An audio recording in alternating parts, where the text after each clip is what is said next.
Oh, hi, didn't see you there. Today we're going to be talking about Euler's method. Before we talk about that, we're going to talk about who Euler was. Leonard Euler was a Swiss mathematician in the 1700s who made important discoveries in fields such as calculus, physics, astronomy, and surprisingly, even music theory. But today, we won't be talking about any of those. We'll be talking about Euler's method. Before we get into what Euler's method is, let's first talk about differential equations.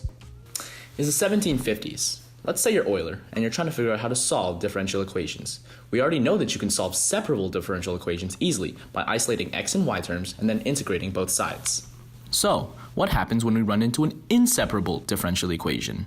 At the time, there was no reliable way to actually solve these equations until the 1780s when Pierre-Simon Laplace came up with the complicated Laplace transform. But let's not get into that. For now, we don't know how to solve these.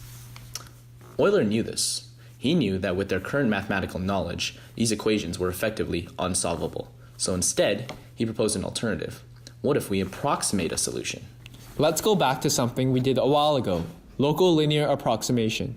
Say we want to find a certain point on a given function f where x is equal to 4.5. However, we don't know what f looks like, nor are we given the equation of f. All we're given is that f of 4 is 1.5 and f prime of 4 is 0.5. F can look like any function so long as it satisfies these two conditions. No matter what f actually looks like, we can still use this information to approximate f of 4.5. Using the values for f of 4 and f prime of 4, we can create a line g with the same slope and value. The approximation of f of 4.5 is therefore given by g of 4.5. Here's the actual graph of f. Pretty close, right? And the closer these 2 points get, the better the approximation becomes. So how does this relate to unsolvable differential equations? Well, everything really. In fact, this is actually very close to the method that we will be using to solve these types of equations. Let's go back to that same inseparable differential equation from before. Because we can't find the solution curve to this equation, we don't actually know what the function looks like. However, we do know the derivative of this function, given by dy over dx. Therefore, we can approximate y of 5. All we need is an initial value, say y of 0 equals -3, and we're ready to go. Instead of using only one linear approximation to find our answer, we can take multiple successive approximations using 5 subintervals. This means that we'll have to perform 5 linear approximations instead of just one. First, we find the linear approximation of y of 1 using both y of 0 and y prime of 0. As you can see, this produces a line segment that passes through the point 0, y of 0, and has a slope of y prime of 0. We then repeat this process for each step of the approximation. Using our approximation for y of 1 and the value of y prime of 1, we create another line segment to approximate y of 2, and so on. By repeating this multiple times, we achieve a more accurate prediction of what y of 5 truly is, rather than using only one linear approximation. This is what the real graph looks like. Intuitively, we can predict that with smaller step sizes, our approximation will slowly approach the true solution curve. The solution curve is equal to the limit of our approximation as the number of steps approaches infinity. We can express Euler's method in terms of equations. Notice that in each step, the final value is found using the initial value and the derivative of the line segment. We can find delta y by multiplying the slope of the line, rise over run, by the step size, or change in x value. Therefore, the final value at each step is equal to the initial value plus the slope times the step size. With multiple steps, we simply extend this equation. Therefore, to find y of 5 with an initial value of y of 0, we first find y of 1, then y of 2, and so on until we reach y of 5.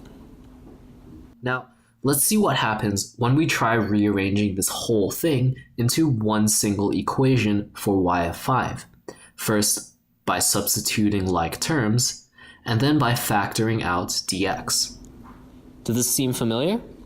We've actually produced the equation for a left endpoint Riemann sum using Euler's method. In fact, the two are basically the same thing, just expressed differently. This makes sense because Euler's method is basically just summing small increments of change. We know from the fundamental theorem of calculus that when these increments become smaller and smaller, the sum approaches the integral of the function, and the integral of a derivative is equal to y.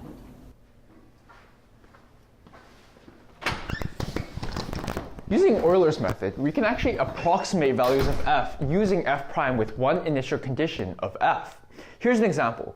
Using the table and a step size of 1, how can we find an approximation for f of 2?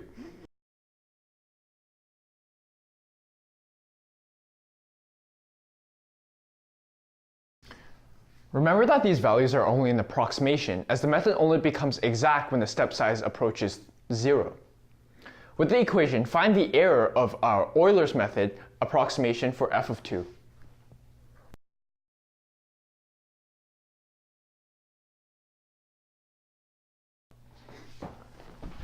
Here's how to find our error. Using a calculator, we can find the exact value of f of 2. This will come out as 1.3 repeating, or exactly 4/3. This means that our error is actually 0. However, this is only a rare case, and with most functions, our approximation will not be exact. Oh, I just got a foot cramp, holy f***. In the past, the method we've employed for drawing solution curves to slope fields was very simple. Simply trace the behavior of the slope field near the given point. Therefore, it may seem a little daunting to use Euler's method instead. However, drawing a solution curve using Euler's method is in fact very simple. A solution curve approximation made using Euler's method consists of only straight lines connecting the beginning and the end of the step. The start of the line, or the left endpoint, has a slope identical to the slope of f at that point. As we continue our approximation, it begins to deviate further and further from the true solution curve.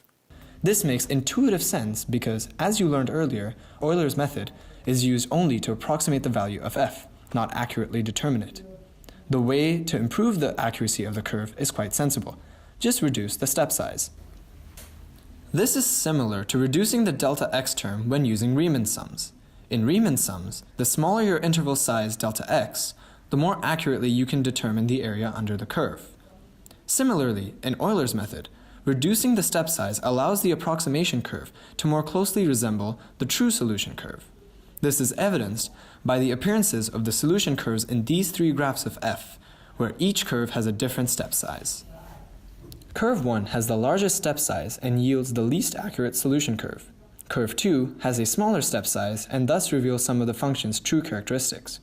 Curve 3 has the smallest step size of all and therefore is able to most accurately depict the function's behavior. So hopefully, by now, you're more familiar with the intricacies behind Euler's method. So right now, we'll give you the opportunity to voice any questions or concerns you have about this topic. For now, I'm going to take off. Guys, I'm ready to do slope test.